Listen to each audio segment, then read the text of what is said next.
Hello, good morning. उदय ज्ञान infotech में आपका स्वागत है। सभी आल्स एनम सिस्टर, आज हमारा जो टॉपिक है पाचन तंत्र अर्थात डाइजेस्टिव सिस्टम क्या होता है उसके बारे में आज बताने जा रहे हैं। तो मेरा एक बार एनम सिस्टरों से अनुरोध है कि जो चैनल पर पहली बार आए हैं कृपया सब्सक्राइब जरूर करें चैनल को, क्योंकि मैं इतना मेहनत करके इन्फॉर्मेटिव सिस्टम जो भी चीज़ें होती हैं आपको देने का कोशिश कर रहा हूँ, जिससे आपको पेपर में अच्छे से अच्छे मार्क गेन करें। और जो एनम सिस्टर पहले से इसमें चैनल पर सब्सक्राइब कर चुकी हैं वो कृपया अपने प्रेजेंटिंग के लिए कम से कम लाइक का यूज़ जरूर करें कि मैं इसको देख रही हूँ। तो प्रेजेंटिंग के लिए बस 1 लाइक कर दीजिए और अपने सहयोगी जो अगर कंपटीशन तैयारी कर रहे हैं एनम सिस्टर बने तो कृपया उसको शेयर भी कर दें। तो स्टार्ट करने हैं। पाचन तंत्र क्या होता है? तो पाचन तंत्र जो होता है शरीर का एक महत्वपूर्ण अंग की प्रणाली मानी जाती है कि आपका शरीर का एक ऐसा ये भाग होता है कि जिसके बिना आपकी लाइफ अधूरी है। अगर ये पाचन तंत्र नहीं होता तो आपका सब सिस्टम जो भी शरीर का बना हुआ है सब बेकार है। इसलिए एक कम महत्वपूर्ण अंग प्रणाली के रूप में माना जाता है जो भोजन को पचाने में, पोषक तत्वों को अवशोषित करने में और अपशिष्ट को बाहर निकालने का पूरा ये काम करता है। 3 सिस्टमों में यूज करता है कि भोजन को पहले पचाता है, सबसे बड़ा इसका रोल होता है पचाना। उसके बाद पोषक तत्वों को अवशोषित करना भी इसका अहम भूमिका होती है। और तीसरा चीज है कि अपशिष्ट जो चीजें हैं उसको बाहर निकालने का भी ये काम करता है। तो 3 चीजें इसमें मोस्ट इंपॉर्टेंट आपका है जो पोषक भोजन को पचाने में भी काम करते हैं, पोषक तत्वों को अवशोषित करने में भी काम करते हैं, अवशिष्ट पदार्थ को बाहर निकालने में भी काम करते हैं। पाचन तंत्र का ये पूरा सिस्टम में इतना बड़ा रोल होता है जो महत्वपूर्ण हमारे शरीर का एक वर्क होता है जो ये पाचन तंत्र ही काम करता है। ये प्रणाली विभिन्न अंगों और प्रक्रियाओं का समूह होता है और यह पाचन तंत्र के मुख्य भागों और उनकी कार्यप्रणाली का विस्तृत विवरण दिया गया है। आपको नीचे इसके बारे में समझाएंगे हम आपको। जैसे पहला चीज है कि पाचन तंत्र के मुख्य भाग कौन कौन से होते हैं। ध्यान दीजिए, डाइजेस्ट सिस्टम से क्वेश्चन लगभग एनम सिस्टम बता रहे हैं कि मोस्टली आपको 4 से 5 क्वेश्चन डाइजेस्ट सिस्टम के आपको मिलेंगे ही मिलेंगे। इसलिए ये टॉपिक्स मोस्ट इम्पॉर्टेंट है आपके लिए। जो इधर जितने भी 50 क्वेश्चन का बनाए हैं उसमें जितने भी क्वेश्चन है कम से कम आप एक बार जरूर देखिए और पूरा के पूरा उसको एक बार देखने से पता चल जाएगा कि आपको कितना क्वेश्चन गेन होता है, कितना इंपॉर्टेंट क्वेश्चन उसमें दिया गया हुआ है। जो पिछली कक्षाओं में पेपरों में पूछा गया है उन क्वेश्चनों को मैंने प्रयास किया हूँ कि ढूंढ करके उसमें रखने का।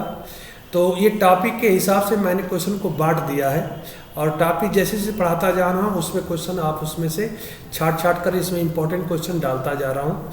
अब कुछ क्वेश्चन जो है मैंने खुद इम्पोर्टेंट को समझ करके इसमें रखा हुआ है। तो कृपया वीडियो को प्रॉपर देखिए और जो कि परीक्षा बहुत नज़दीक आ गया है तो एक बार वीडियो को अगर प्रॉपर देखते हैं तो इससे टॉपिक से क्वेश्चन आपको बाहर नहीं जाएंगे, इतना तो भरोसा रखिए। पहला जी होता है पाचन तंत्र का कि माउथ जिसे मुख कहते हैं। भोजन पाचन की प्रक्रिया मुख्य रूप से शुरू होती है और दांत भोजन को छोटे छोटे टुकड़ों में काटते हैं और चबाते हैं। अगला होता है लार्वा जिसे लार कहते हैं, सैलिवा उसे बोलते हैं। भोजन को गीला करता है और उसमें उपस्थित जो एंजाइम माइलेज होती है उसको स्टार्च को तोड़ता है, ये लार्वा जो होता है। उसके बाद ग्रसनी होती है, यानी कि गले का वह भाग जो मुख को अन्ननली कहते हैं से जोड़ता है और यहाँ से भोजन निगला जाता है, यानी कि ग्रासनली से ही भोजन का गले का ये मुख्य भाग ग्रसनी बोलते हैं जो गले का मुख्य भाग होता है और मुख को अन्न नली से जोड़ता है। जो अन्न नली होती है उससे ये क्या होता है, गला जो ग्रसनी होती है उसको जोड़ता है और भोजन, यहाँ से भोजन निगला जाता है। तो अगला है अन्न नली, क्या कहते हैं इसको, क्या बोलते हैं? यह एक लंबी सी नली होती है जो भोजन को ग्रसनी से पेट तक ले जाती है। और पेरिस्टालिसिस जो होता है नामक एक मांसपेशी संकुचन के माध्यम से भोजन निचले ढकेला जाता है। तो ये इसको भी ध्यान रखिएगा, इस पॉइंट को। पेरिस्टालिसिस जो होता है एक नामक मांसपेशी संकुचन के माध्यम से भोजन को नीचे ढकेलती है। तो इसको थोड़ा सा ध्यान दीजिएगा। अगला है स्टोमच, क्या होता है? पेट के भोजन को मथने और पचाने का काम करता है ये आपका पेट। पेट की दीवारें गैस्ट्रिक जूस यानी एसियल और पाचक एंजाइम को उत्पन्न करते हैं। ध्यान दीजिएगा, ये पेट जो होता है आपका एसियल और पाचक एंजाइम जो होती है, जिसे कहते हैं गैस्ट्रिक जूस, इसका दूसरा नाम है गैस्ट्रिक्स जूस बोलते हैं इनको। क्या बोलते हैं? गैस्ट्रिक्स जूस। ध्यान दीजिए, इसको क्या नाम है? गैस्ट्रिक जूस बोला जाता है। एंजाइम उत्पन्न करती है। प्रोटीन और पाचन के लिए पेप्सिन एंजाइम सक्रिय होता है। प्रोटीन और पाचन के लिए इंपॉर्टेंट, ध्यान दीजिएगा, इसमें पेप्सिन एक एंजाइम होती है, वो सक्रिय होती है आपके प्रोटीन के पाचन के लिए। नेक्स्ट, छोटी आंत क्या होती है? इसमें ये मुख्य भाग है, ध्यान दीजिए, पाचन का ये मुख्य भाग होते हैं, उसके बारे में हम डिस्कस कर रहे हैं। छोटी आंत एक होती है, छोटा यानी स्मॉल इंटेस्टाइन, यह पाचन तंत्र का सबसे लंबा भाग होता है। ध्यान दीजिए, लंबा भाग होता है। ध्यान दीजिए, पाचन तंत्र का सबसे लंबा भाग क्या होता है? छोटी आंत। यकृत, लीवर और अग्नाशय यानी पेनक्रास या पैनक्रियाज भी बोलते हैं, द्वारा स्रावित एक पाचक रस यहाँ आते हैं। ये दोनों के द्वारा जो होते हैं, अवस्था के द्वारा स्रावित एक रस आते हैं जो भोजन के पोषक तत्व जैसे ग्लूकोज हुआ आपका, अमीनो एसिड, फैक्टिक एसिड और जो विटामिन को यहाँ पर क्या किया जाता है? अवशोषित किया जाता है। और इसमें 3 भाग होते हैं, इसके अंदर 3 भाग होते हैं, जैसे डिओडेनम, जिनूनम, इलियम। ये 3 भाग जो होते हैं किसके होते हैं? छोटी आंत के 3 पार्ट होते हैं। 3 पार्ट में डिवाइड किया गया है छोटी आंत को, डिओडेनम, जिनूनम और इलियम। तो छोटी आंत के 3 पार्ट हैं, इसको भी याद रखेंगे। उसके बाद होती है बड़ी आंत यानी लार्ज इंटेस्टाइन। जो लार्ज इंटेस्टाइन, इसमें अवशोषण की प्रक्रिया होती है, जिसमें पानी और खनिज लवण अवशोषित किए जाते हैं। बचा हुआ जो अपशिष्ट पदार्थ होता है मल के रूप में संग्रहित होता है और बड़ी आंत के संग्रहित होता है। और इसमें बड़ी आंत के क्या क्या भाग होते हैं? एक का नाम है सिकोम, दूसरे का नाम है कोलन और तीसरे का नाम है रेक्टम। तो इसमें भी आपके 3 पार्ट हैं और इसमें भी आपके 3 पार्ट हैं। तो छोटी आंत में भी 3 पार्ट आपके दिखाएंगे, बड़ी आंत में 3 पार्ट दिखाएंगे। तो इसको ध्यान दीजिएगा, कौन बड़ी आंत का है, कौन छोटी आंत का है, इसको आपको नॉलेज होना चाहिए। अब बड़ी आंत में क्या है? रेक्टम में मलाशय और गुदा। अगली बात करें मलाशय और गुदा की बात करें। रेक्टम में मल संग्रहित होता है और गुदा के माध्यम से मल शरीर से बाहर निकलता है। पाचक में सहायक अंग अब से बाहर निकलता है। और जो पाचक में जो सहायक अंग होते हैं उसके बारे में बात कर रहा है। इसमें कौन कौन से होते हैं ध्यान दीजिएगा। यकृत जिसे पित्त यानी बाइल का निर्माण करती है, जो वसा के पाचन में सहायक होती है। यकृत जो होता है ना, वो पित्त का निर्माण करता है, जो वसा के पाचन में सहायक होता है। अग्नाशय पैनक्रियाज बोले हैं, एंजाइम जितने होते हैं जैसे सिप्ट्रिसन, लाइपेस और बाइकार्बोनेट का स्राव करता है अग्नाशय। गाल ब्लैडर यह यकृत द्वारा निर्मित पित्त को संग्रहित करता है, पाचन प्रक्रिया के संग्रहित करता है। यकृत द्वारा निर्मित पित्त को संग्रहित करता है, गॉल ब्लैडर बोलते हैं। पाचन प्रक्रिया के क्या क्या चरण होते हैं ध्यान दीजिएगा। जैसे उपचार, इंगेस्शन, भोजन का सेवन करना। यांत्रिक और रासायनिक पाचन क्या कौन से होते हैं? भोजन का तोड़ना और एंजाइम द्वारा पचाना। अवशोषण में क्या होता है, पोषक तत्वों को रक्त धारा में अवशोषित करना। और अपशिष्ट निकासन मतलब क्या होता है, अवशिष्ट पदार्थों को मल के रूप में बाहर निकाला जाता है। महत्वपूर्ण एंजाइम कौन कौन सी हैं और उनके क्या क्या काम हैं, इसके बारे में देख बात थोड़ा सा कर ले रहे हैं। जैसे माइलेज जो होता है, एमाइलेज जो होता है कार्बोहाइड्रेट को तोड़ता है, ये सबसे इंपॉर्टेंट काम होता है। पेप्सिन जो होता है प्रोटीन को पाचन कराता है, जो प्रोटीन चीज होती है उसको पचाने का काम पेप्सिन का होता है। लाइपेस होता है वसा का पाचन करता है, ये बहुत इंपॉर्टेंट, ध्यान दीजिएगा, ये पूछता जो पेपर में, ये समझिए एक टाइप से मल्टीपल चॉइस क्वेश्चन है आपके। और ट्रिप्सिन जो होता है प्रोटीन को छोटे टुकड़ों में तोड़ता है। तो कुल मिला कर देखा जाए तो इसमें आपके ये महत्वपूर्ण इसके एंजाइम है और उसके अलग अलग कार्य हैं। एमाइलेज का कार्बोहाइड्रेट में तोड़ना, पेप्सिन का प्रोटीन का पाचन करना, और लाइपेस का वसा का पाचन करना, और ट्रिप्सिन का जो काम होता है प्रोटीन को छोटे टुकड़ों में तोड़ना। तो ये ध्यान दीजिए एंजाइम और उसके कार्य में रिलेटेड क्वेश्चन आपके आते हैं। अब इसके बिहेव में मैंने इसके टोटली 50 क्वेश्चन बनाया है, जो कुछ पेपरों में पहले ईयर्स में पूछ चुके गए हैं, जो एनएम के जो भी एग्जाम हुए हैं उसमें पूछे गए हैं, जो महत्वपूर्ण है खासकर। तो इस पर हम बात करेंगे और इसमें जो भी राइट होगा आप पूरा प्रयास करिएगा इसको लगाने का कि इसका राइट आंसर क्या हो सकता है। पहला क्वेश्चन है कि अमाशय में HCl का कार्य है भोजन के सूक्ष्म जीवों को मारना, भोजन के शोषण में सहायता करना, या ट्राइप्सिन को ट्रिप्सिन में उत्प्रेरित करना, अमाशय द्वारा स्रावित एंजाइम को उत्प्रेरित करना। तो इसका जो अमाशय में HCl का कार्य क्या होता है, तो ध्यान दीजिएगा अमाशय में HCl का जो काम होता है अमाशय द्वारा स्रावित एंजाइम को उत्प्रेरित करना, अर्थात इसका फोर्थ करेक्ट है।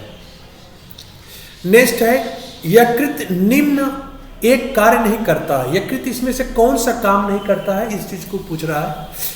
पित्त का स्राव नहीं करता, ग्लाइकोजन का संचय नहीं करता, कि पाचन एंजाइम का स्राव नहीं करता, कि कुछ विटामिन का संचय नहीं करता। तो इसका जो राइट आंसर है कृपया बताने की कोशिश करें कि यकृत निम्न में से एक कार्य कौन सा नहीं करती है। तो ध्यान दीजिएगा यकृत जो होता है निम्न में से आपका इसका जो राइट आंसर है पाचन एंजाइम का स्राव नहीं करता। तो आपका थर्ड इस करेक्ट आंसर है। नेक्स्ट, आहार नाल के किस भाग में क्रमानुकुंचक तरंगे उत्पन्न नहीं होती? आहार नाल के किस भाग में क्रमानुकुंचक तरंगे उत्पन्न नहीं होती? ग्रास नली में, आमाशय में, या डियोडियन में, या मलाशय में? तो इसका जो राइट आंसर है कि आहार नाल के किस भाग में क्रमानुकुंचक तरंगे उत्पन्न नहीं होती, उसका एक ही आंसर है मलाशय में। क्या राइट है? मलाशय में। पेप्सिन एंजाइम अच्छी प्रकार से कार्य करता है जब पीएच मान होता है। पेप्सिन जो एंजाइम है उसको कार्य करने के लिए पीएच मान का उतना होना जरूरी है। तो लगभग कितना होता है इस बात को पूछ रहा है वो। तो पेप्सिन एंजाइम अच्छी प्रकार से कार्य करने के लिए पेप्सिन एंजाइम का पीएच जो मान होता है, पावर ऑफ हाइड्रोजन, पीएच का फुल फॉर्म होता है पावर ऑफ हाइड्रोजन, जिसका मान होना चाहिए 1.8 होना चाहिए। नेक्स्ट, स्टार्च को पचाने वाला एमाइजेल एंजाइम पाया जाता है प्रोटोजोआ से मनुष्य का, स्पंजों से मनुष्य तक, आर्थ्रोपोडा से मनुष्य तक, मछलियों से स्तनधारियों तक। तो स्टार्च को पचाने वाला जेम जो एंजाइम पाया जाता है उसका राइट आंसर है स्पंजों से मनुष्य तक, स्पंजों से मनुष्य तक, अर्थात इसका सेकंड करेक्ट आंसर है आपका। नेक्स्ट क्वेश्चन, पेप्सिन से ट्राइपेप्सिन भिन्न होता है क्योंकि, ध्यान दीजिएगा, क्योंकि इसका उत्तर बताना है, क्योंकि प्रोटीन्स को ट्रिप्सिन अम्लीय माध्यम में जबकि पेप्सिन क्षारीय माध्यम में होता है। अम्लीय ध्यान दीजिएगा, जिसका मान 7 से कम होता है वो अम्लीय होता है, और जिसका मान 7 से ज़्यादा, जिसका पीएच मान 7 से ज़्यादा होता है वो आपका क्षारीय होता है। तो कहा है कि ट्रिप्सिन जो होता है प्रोटीन को ट्रिप्सिन अम्लीय माध्यम में जबकि पेप्सिन क्षारीय माध्यम में पचाता है। दूसरा को इसका दिया है ऑप्शन कि प्रोटीन को ट्रिप्सिन क्षारीय माध्यम में जबकि पेप्सिन अम्लीय माध्यम में पचाता है। फैट को ट्रिप्सिन अम्लीय माध्यम में जबकि पेप्सिन क्षारीय माध्यम में पचाता है। फैट को ट्रिप्सिन क्षारीय माध्यम में जबकि पेप्सिन अम्लीय माध्यम में पचाता है। तो इसमें जो राइट आंसर आपका 6 का क्या सही है, ध्यान दीजिएगा, इसमें बताने की कोशिश करिए। आप भी अगर जानते हैं तो उसको लगा सकते हैं। और एनएम सिस्टर से पूरा अनुरोध है कि वो टॉपिक को बहुत अच्छी तरह से आप पढ़ते आ चुके हैं, अगर नहीं पढ़ी है तो इसके पीछे जितने टॉपिक हैं वो पढ़ते आए, और इसको अगर पढ़ते आ रहे हैं तो इसमें आप लगा सकती हैं। मैं इस टॉपिक का कुछ बात कर चुका हूँ पहले भी, और थ्योरी भी अभी पढ़ा कर बताया हूँ। तो इसका राइट आंसर आपका सेकेंड है कि प्रोटीन को ट्रिप्सिन क्षारीय माध्यम में जबकि पेप्सिन अम्लीय माध्यम में पचाता है, यानी सेकेंड इसका राइट आंसर है। नेक्स्ट क्वेश्चन, भोजन का भौतिक पाचन अच्छी प्रकार होता है मुख में, अमाशय में, अग्नाशय में या आंत में। यानी कि भोजन का भौतिकी पाचन अच्छी प्रकार होता है। भौतिकी पाचन फिजिकली जो होता है वो कहाँ, मुख में, अमाशय में, अग्नाशय में या आंत में। तो ध्यान दीजिए, भौतिकी का मतलब होता है जो फिजिकली जो हम लोग काम करते हैं, तो भौतिकी अवस्था में जो होता है वो मुख में ही होता है। उसके बाद अंदर जाने के बाद वो अभिक्रियाएं होती है, रिएक्शन होता है, अम्ल से मिल जाती है तो वो रासायनिक हो जाता है। तो रासायनिक परिवर्तन और भौतिकी परिवर्तन फिजिक्स में पढ़े होंगे। तो वो भौतिकी पाचन की बात जब करता है, देखिए रासायनिक पाचन ऑलवेज जो होता है अन्न नली के अंदर से जब प्रवेश कर जाता है और पाचन जाकर आपके आमाशय में पहुंच जाए, अग्नाशय में पहुंच जाए या आंत में पहुंच जाता है, तो ये सब चीज़ प्रोटीन जो होती है अंदर जो होती है, जब गले से अंदर नीचे चली जाती है, ग्रास नली जिसे कहते हैं, तो उसमें आपका जो होता है ये रासायनिक पाचन होता है। जबकि भौतिकी पाचन जो होता है जब तक मुख में कोई चीज़ रहती है उसको भौतिकी पाचन कहते हैं। इसलिए इसका राइट आंसर आपका क्या, मुख में ही होगा, यानी करेक्ट, फर्स्ट राइट है। चबाकर भोजन के छोटे छोटे टुकड़े करने का मुख्य उपयोग क्या होता है? कि भोजन का क्षेत्रफल घटाना होता है, भोजन का स्वाद लेना होता है, भोजन का क्षेत्रफल बढ़ाना होता है, या भोजन को घुलनशील बनाना होता है। तो अगर आप किसी भोजन को चबा चबाकर खाते हैं, छोटे छोटे टुकड़े में का उपयोग करते हैं, तो उसका मतलब मेन काम क्या होता है? भोजन का क्षेत्रफल घटाना, भोजन का स्वाद बढ़ाना, भोजन का क्षेत्रफल बढ़ाना। क्षेत्रफल बढ़ जाता है आपका, छोटे छोटे टुकड़े में जब करते हैं तो क्षेत्रफल बढ़ जाता है, या भोजन को घुलनशील बनाना होता है। तो छोटे छोटे टुकड़े का मतलब होता है आपका सिंपल सा, भोजन को घुलनशील बनाना होता है। इसका राइट आंसर आपका होगा भोजन को घुलनशील बनाना। अगर देखा जाए तो छोटे छोटे टुकड़े में करेंगे तो आपका जो होता है भोजन का क्षेत्रफल भी बढ़ जा सकता है। तो राइट आंसर आप थर्ड भी कुछ लगाते हैं, कुछ लोग फोर्थ भी लगाते हैं। तो हमारे हिसाब से इसका फोर्थ राइट आंसर करेक्ट है, क्योंकि भोजन को घुलनशील बनाना होता है। जब छोटे छोटे टुकड़े आसानी से घुल जाएंगे और वो आसानी से आप उसको भोजन को आसानी से निगल सकते हैं। नेक्स्ट है, मनुष्य में स्टार्च का रासायनिक पाचक प्रारंभ कहाँ से होता है? स्टार्च का पाचक प्रारंभ कहाँ से आपका होता है मनुष्य में? तो आमाशय में, मुख में, या ओसोफेगस में, या छोटी आंत में। तो आमाशय का स्टार्च का रासायनिक पाचन प्रारंभ जो होता है, प्रारंभ की बात कर रहा है, तो ये ध्यान दीजिए मुख से ही प्रारंभ हो जाता है, अर्थात आपका सेकंड राइट आंसर है। नेक्स्ट, मनुष्य में प्रोटीन का रासायनिक पाचक प्रारंभ हो जाता है। मनुष्य में प्रोटीन का रासायनिक पाचन कहाँ से प्रारंभ होता है? रासायनिक पाचन कहाँ से प्रारंभ होता है? तो रासायनिक पाचन हमेशा ध्यान दीजिएगा उसका रासायनिक पाचन की बात किया, भौतिकी पाचन की बात नहीं किया है, इसलिए आमाशय से ही स्टार्ट हो जाता है। नेक्स्ट, पेप्सिन है एक हार्मोन्स, विटामिन्स, एंजाइम या पोषक पदार्थ। पेप्सिन क्या आपका है? तो ध्यान दीजिए, अभी पेप्सिन का नाम लिए थे, तो पेप्सिन एक क्या थी आपका? एंजाइम थी। अभी थ्योरी मैंने बताया था, तो इसका third is correct answer, enzyme थी। शरीर के लिए सबसे अधिक पोषक भोज्य पदार्थ जिसके बिना जीवित नहीं रहा जा सकता, जिसके बिना जीवित नहीं रहा जा सकता, प्रोटीन होता है, कार्बोहाइड्रेट होता है, विटामिन्स होते हैं या खनिज लवण होता है। शरीर के लिए सबसे अधिक पोषक भोज्य पदार्थ जिसके बिना जीवित नहीं रहा जा सकता, वो प्रोटीन होता है कि कार्बोहाइड्रेट होता है, विटामिन होता है कि खनिज लवण होता है। तो 12 का राइट आंसर जो होता है आपका, अधिक पोषक भोज्य पदार्थ जो होता है वो प्रोटीन होती है। क्या होती है? प्रोटीन। आपका क्या होता है? प्रोटीन होता है। नेक्स्ट, निम्न में से एक खनिज अस्थियों एवं दांतों के निर्माण तथा रुधिर के जमने के लिए आवश्यक होता है। तो ध्यान दीजिएगा, अस्थियों और दांतों का निर्माण में ध्यान दीजिए, दांतें जो बहुत मजबूत होती हैं उसके लिए बेसिक ये होती है कि कैल्शियम की मात्रा अच्छी होनी चाहिए। तो इसलिए राइट आंसर आपका क्या होगा? कैल्शियम। न सोडियम, न मैग्नीशियम, न पोटेशियम। कैल्शियम की मात्रा आपका दांतों के लिए मजबूत ही जाता है, इसलिए फर्स्ट इज राइट आंसर। यकृत किस रूप में भोजन का संग्रह करता है? ग्लूकोज में, ग्लाइकोजन में, एल्बुमिन में या एटीपी में? तो यकृत किस रूप में भोजन को संग्रहित करता है? तो ग्लाइकोजन में। किसमें? ग्लाइकोजन में। तो आपका सेकंड इज करेक्ट आंसर है। अगला क्वेश्चन, किसके पाचन के पश्चात एमिनो अम्ल प्राप्त होता है?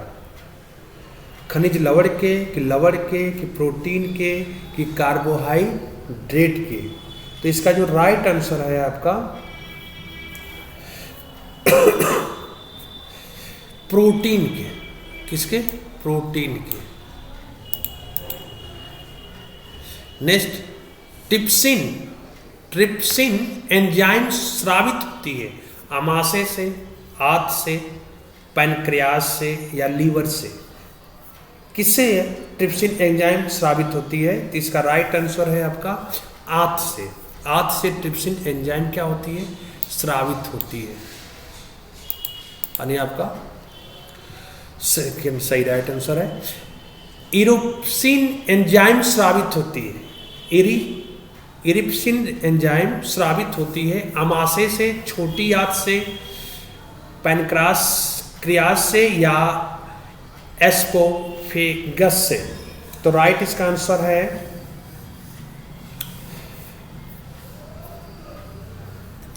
छोटी आंत से। इरिप्सिन जो होती है छोटी आंत से स्रावित होती है। नेक्स्ट, पित्त का मुख्य कार्य क्या होता है? पित्त का मुख्य कार्य क्या होता है? देखिए थ्योरी में पढ़ा चुका हूँ। पित्त क्या करती है? उत्सर्जी पदार्थ का निवारण करती है, प्रोटीन के पाचन का नियंत्रण करती है, या पाचन तथा पोषक हेतु वसा का इमल्सन करती है, या वसा के एंजाइम द्वारा पाचन करती है। तो पित्त का मुख्य कार्य जो होता है पाचन तथा शोषण हेतु वसा का इमल्सन बनाना। तो आपका राइट आंसर क्या है? थर्ड है। नेक्स्ट, आहार नाल को पेशी भित्ति में उत्पन्न होने वाली लहरों को कहते हैं। आहार नाल के पेशी भित्ति में उत्पन्न होने वाली लहरों को क्या कहते हैं? प्रतिवर्ती क्रियाएं, क्रमांकुंचन, संकुंचन, विमोचन? तो 19 का जो राइट आंसर है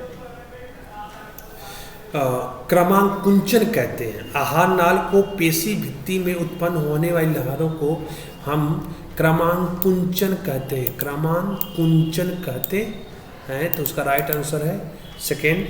नेक्स्ट, गर्मियों में निम्न में से किए एक का उपयोग कम करना चाहिए। यानी इसमें से किसका गर्मियों के मौसम में किस चीज़ का हमें उपयोग कम कर देना चाहिए, इस बात में क्वेश्चन कर रहा है। किस चीज़ का उपयोग कम कर देना चाहिए, प्रोटीन का कि कार्बोहाइड्रेट का कि वसा का कि विटामिन्स का। तो गर्मियों में ध्यान दीजिएगा, बेसिकली इसका उपयोग हम वसा को कम कर देना चाहिए। फैटी चीज़ें जितनी होती हैं गर्मियों में उसको कम खाना चाहिए, जितने भी फैटी भोज्य पदार्थ होते हैं कम कर देना चाहिए। निम्न में से कौन सी ग्रंथि सबसे बड़ी है, 21 को देखिएगा, जो इसका राइट आंसर है आप लगा सकते हो। निम्न में से कौन सी ग्रंथि सबसे बड़ी है, यकृति, अग्नाशय, थायराइड्स या पैरोटिड। तो सबसे जो बड़ी ग्रंथि होती है उसको क्या कहते हैं, इसका राइट आंसर सब बताने की कोशिश जरूर करिए आप लोग।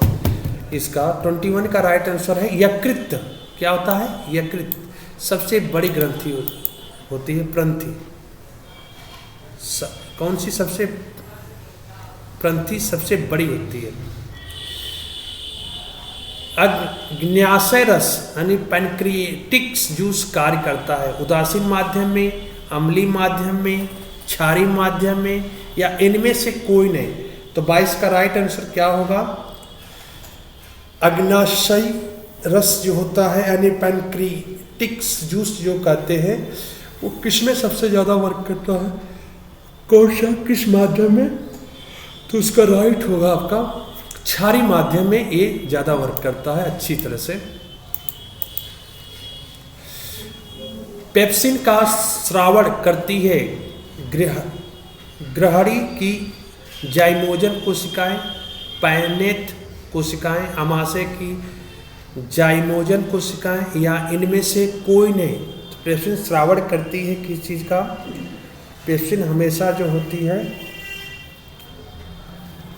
आमाशय की माइमोजन कोशिकाओं की स्रावण करती है। नेक्स्ट, पित्तरस में पाया जाता है pepsin weaker, trypsin weaker, lactase weaker, कोई वीकर नहीं। पित्त रस में क्या चीज़ पाया जाता है, तो पित्त रस में ध्यान दीजिएगा कोई वीकर नहीं पाया जाता है, कोई वीकर नहीं पाया जाता है इसके अंदर से, यानी राइट आंसर इसका 4th है। नेक्स्ट, पैनक्रिएटिक्स जूस में निम्न में से एक नहीं पाया जाता है, ट्रिप्सिन, एमाइजेम, लैक्टेज या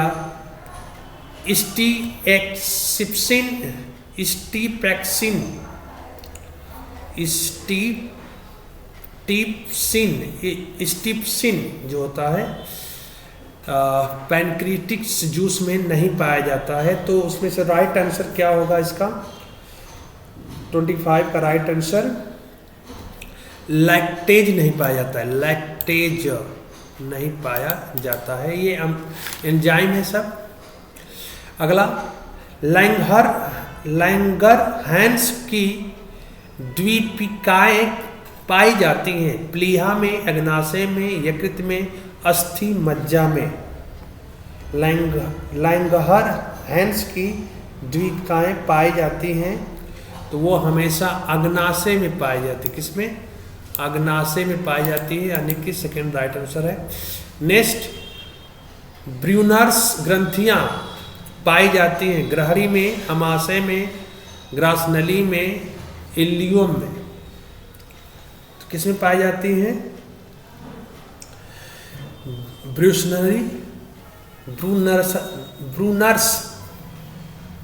ब्रूनर्स ग्रंथियां जो होती हैं आपको पाई जाती हैं ग्रहणी में पाई जाती हैं। नेक्स्ट, मनुष्य का दंत सूत्र होता है, क्या होता है दंत सूत्र, तो दंत सूत्र जो बेसिकली आपका जो होता है, इसके लिए आपको ध्यान देने बात है कि दंत सूत्र जो होता है आपका,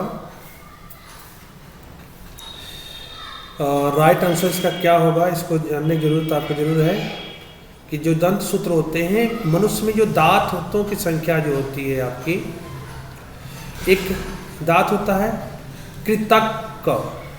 तो दो दांत ऊपर होते हैं, देखिए ये ऊपर दांतों की संख्या है, नीचे दांतों की संख्या, और इंटू 2 टाइम करेंगे तो आपके टोटल दांतों की संख्या आ जाती है। तो जो पहले 2 चरण होते हैं उसमें ध्यान दीजिएगा, पहला जो होता है वो कृतक होता है, कम से कम 2 होना चाहिए।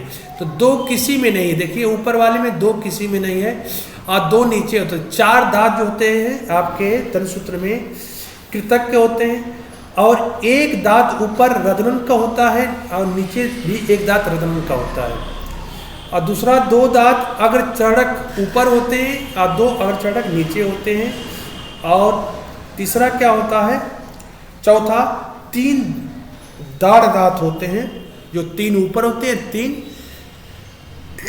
नीचे होते हैं। तो जो इस क्रम में जो लिखा हुआ है उसका जो पहला पॉइंट होना चाहिए कि 2 कृतक जो दांत होते हैं वो आपके 2 ऊपर होने चाहिए। तो 2 ऑप्शन देखिए, न इसमें है, न इसमें है, न इसमें है, तो एक ही चीज में है, यानी कि तीसरा सही है। और जब आप इसको जोड़ोगे तो 2 यहाँ 2 4, और 2 ये मिलकर के 4 2 6, और 6 4 10, और 10 6 कितना होता है 16, और 16 दूना क्या होता है 32। टोटल कितने होते हैं आपके 32 होते हैं। इसलिए आपका राइट आंसर क्या होगा, थर्ड्स। मनुष्य में दंत सूत्र के हिसाब से ये दांत राइट है। दांत का कौन सा भाग अत्यधिक कठोर होता है, डेंटाइन, इनेमल, सीमेंट, या पेरिडोनेंटल मेम्ब्रेन्स। तो कौन सा चीज बहुत कठोर होता है इस बारे में बताना है। दांत का कौन सा भाग अत्यधिक कठोर होता है,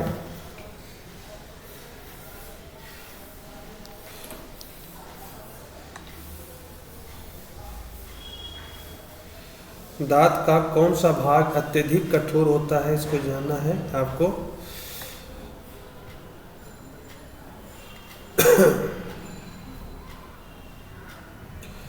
दांत का कौन सा भाग अत्यधिक कठोर होता है, तो इसका राइट आंसर होगा इनेमल। इनेमल पार्ट जो होता है सबसे कठोर पार्ट होता है आपका। दांत का अत्यधिक कठोर पार्ट इनेमल भाग कहलाता है, enamel. Biliverdin and bilirubin, biliverdin and bilirubin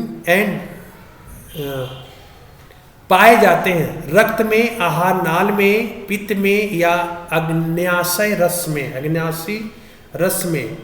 तो ये चीज कहाँ पाए जाते हैं आपके, ये इंपॉर्टेंट क्वेश्चन है आपका। ये चीज बिलीवर्डिन एंड बिलीरुबिन जो होता है आपके पित्त में पाए जाते हैं। कहाँ पाए जाते हैं, पित्त में। आपका थर्ड इज करेक्ट आंसर। अगला है जेजुनम, यानी मध्यांत।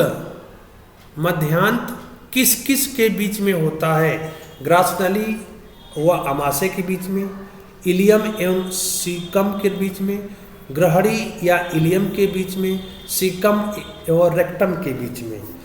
तो किस किस के अंदर मध्यांत पाए जाते हैं, तो वो ध्यान दीजिएगा, ग्रहणी और इलियम के बीच में, यानी कि थर्ड इज करेक्ट आंसर इसका है। थर्ड इज करेक्ट आंसर है इसका। इनमें से कौन सा स्पेलिंग में थोड़े से अंतर के साथ 2 विभिन्न भागों के लिए उपयोग किए जाते हैं। स्पेलिंग में थोड़ा सा अंतर होता है। इलियम, क्लोएका, आंत और अमाशय। तो इनमें से कौन सा स्पेलिंग में थोड़े से अंतर के का 2 विभिन्न भागों के लिए काम किया जाता है, तो उसका राइट आंसर आपका 32 का है, इलियम। क्या होता है, इलियम। नेक्स्ट, मानव में एक दंती की कुल संख्या कितनी होती है। एक दंती की कुल संख्या कितनी होती है, 20, 32, 12, 28। तो मानव में एक दंती की कुल संख्या 32 होती है। कितनी होती, नहीं इसमें गलत दिया है आपका राइट आंसर, ये ऑप्शन गलत बदल गया है, ये 12 होती है। एक दंती की संख्या कितनी होती है? टोटली 12 होती है। ये ऑप्शन ऊपर नीचे हो गया है लिखते समय, सॉरी। नेक्स्ट, मानव में उन दांतों की संख्या जो जीवन में 2 बार निकलते हैं। अरे जीवन की जिंदगी में 2 बार, एक बार टूटने के बाद दुग्धा जिसे दांत कहते हैं टूट जाता है, तो टूटने के बाद दोबारा निकलते हैं, तो वो उनके दांतों की संख्या कितनी टोटल होती है, इसके बारे में पूछ रहा है कि मानव में वो दांत कितने होते हैं जो जीवन में 2 बार निकलते हैं। तो वो टोटल दांतों की जो संख्या होती है वो 20 होती है। कितनी होती है?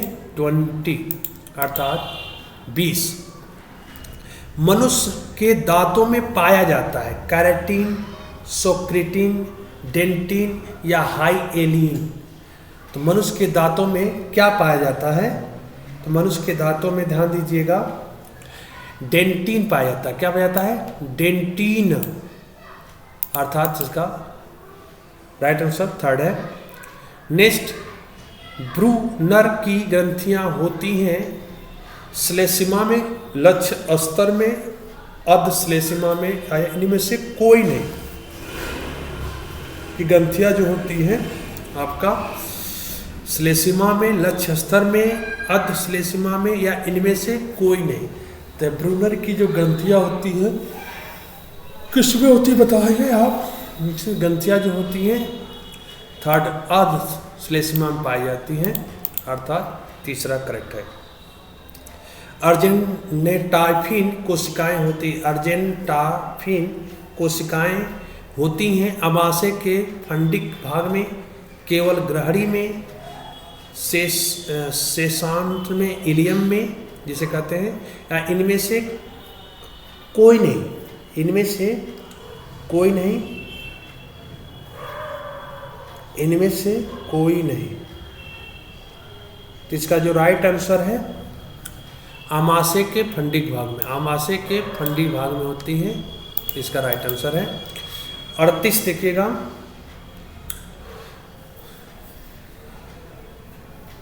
सत्सक्स इंटररिक्सक्स का श्रावण कौन करता है? फंडिक ग्रंथियां, पेयर्स पैचेज, लार ग्रंथियां या लीवर हुकन, लीवर कुहन की दीवारें था ब्रूनर्स की ग्रंथियां। तो इसका जो राइट आंसर है लीवर कुहन की दीवारें एवं ब्रूनर्स की ग्रंथियां जो होती हैं ससक्स इंटरस्कस का श्रावण करती हैं, अर्थात 4था करेक्ट आंसर इसका। लैक्टियल्स कहाँ पाई जाती हैं? यकृत में, फेफड़े में, वसा पिंडों में या आंत की बिलाई में। लैक्टियल्स कहाँ पाई जाती हैं? तो यकृत में, फेफड़ों में, वसा पिंडों में या आंत की बिलाई में। तो इसका राइट आंसर होगा आंत की बिलाई में पाई जाती है, आंत की बिलाई में पाई जाती हैं। तो इसका राइट आंसर है 4th। नेक्स्ट, पाचन के उत्पादों, लवणों एवं वसाओं का अवशोषण होता है कोलन में, बड़ी आंत में, छोटी आंत में या आमाशय में। तो पाचन के उत्पादन का इसमें देखिए अभी आर्डर डिस्टर्ब हो गया है, इसका राइट आंसर जो होगा 2nd सही है, छोटी आंत में। ध्यान दीजिएगा, आप आर्डर ना ध्यान रखें, छोटी आंत याद रखिएगा, छोटी आंत में होता है। 40 का छोटी आंत। गाय आहार नाल के किस भाग में बैक्टीरिया की सहायता से सेल्यूलोज को पचाती है? गाय जो होती है हमारी आहार नाल के किस भाग में बैक्टीरिया की सहायता से सेल्यूलोज को पचाती है? आमाशय में, ग्रासनली में, सीकम में या मलाशय में? सीकम में या मलाशय में। तो इसका जो राइट आंसर होगा आमाशय में। इसका राइट आंसर क्या होगा? आमाशय में। अधिकतम अवशोषण होता है आमाशय में, इलियम में, रेक्टम में या कोलन में? अधिकतम अवशोषण होता है आमाशय में, इलियम में, रेक्टम में, कोलन में। तो अधिकतम जो अवशोषण होता है, इसका जो राइट आंसर होगा जो जानती सिस्टर बने वो बता सकती हैं। इलियम में होता है। किस में होता है? इलियम में होता है। मानव में जीभ पर कड़वे स्वाद की कलिकाएं होती हैं। छोर पर, पार्कों में, निचली सतह में या ऊपरी तल पर, आधार भाग में। मानव की जीभ पर कड़वे स्वाद की जो कलिकाएं होती हैं वो कहाँ होती हैं? छोर पर होती हैं कि पार्कों में होती हैं, निचली सतह में होती हैं, ऊपरी तल पर, आधार भाग में होती हैं। तो इसका राइट आंसर होगा ऊपरी तल पर, आधार भाग में होती है। नेक्स्ट, यदि पित्ताशय निकाल दिया जाए तो क्या होगा? किसी मनुष्य के अंदर से जो पित्ताशय होता है, जो पित्त की थैली जिसे कहते हैं, अगर उसको निकाल दिया जाए तो क्या होगा? पीलिया हो जाएगा, प्रोटीन में हानि हो जाएगी, वसा के पाचन में हानि हो जाएगी, या स्टार्च के पाचन में हानि हो जाएगी। तो ध्यान दीजिएगा, अगर पित्ताशय आप निकाल देंगे तो वो वसा के पाचन में उसका नुकसान होगा, अर्थात हानि होगी, अर्थात third is correct answer. Next, यदि एंजाइम का तापक्रम हिमांक के नीचे हो जाए तो एंजाइम क्या होगा? हिमांक का मतलब 0 टेम्परेचर पर कोई चीज़ जम जाता है, अगर उसके नीचे कर दिया जाए एंजाइम का तापक्रम तो एंजाइम क्या होगा? सक्रिय हो जाएगी, निष्क्रिय हो जाएगी, नष्ट हो जाएगी, या कोई प्रभाव नहीं पड़ेगा। तो ध्यान दीजिएगा, जब भी एंजाइम का तापक्रम हिमांक से नीचे कर देंगे, अर्थात 0 टेम्परेचर से नीचे चला जाएगा, तो हमेशा जो एंजाइम जो होती है निष्क्रिय हो जाती है। क्या हो जाती है? निष्क्रिय हो जाती है। सेकेंड इसका राइट आंसर है। नेक्स्ट, मनुष्य में बुद्धि दंत, विजडम टूथ होता है last molar, first molar, first premolar, last premolar. क्या होता है? ध्यान दीजिएगा, मनुष्य में बुद्धि दंत जो होता है क्या होते हैं? ध्यान दीजिएगा, लास्ट मोलर होते हैं। क्या होते हैं बुद्धि दंत? लास्ट मोलर होते हैं, यानी फर्स्ट इज करेक्ट आंसर। लसिका लिम्फ के निर्माण का सबसे महत्वपूर्ण केंद्र है यकृति, पैनक्रियाज, स्प्ली या ड्यूडेर्नम। तो लसिका के निर्माण का सबसे महत्वपूर्ण केंद्र क्या हो सकता है? यकृत होता है। क्या होता है? यकृत, यानी पहला इस करेक्ट आंसर है आपका यकृत, लीवर। टाइलिन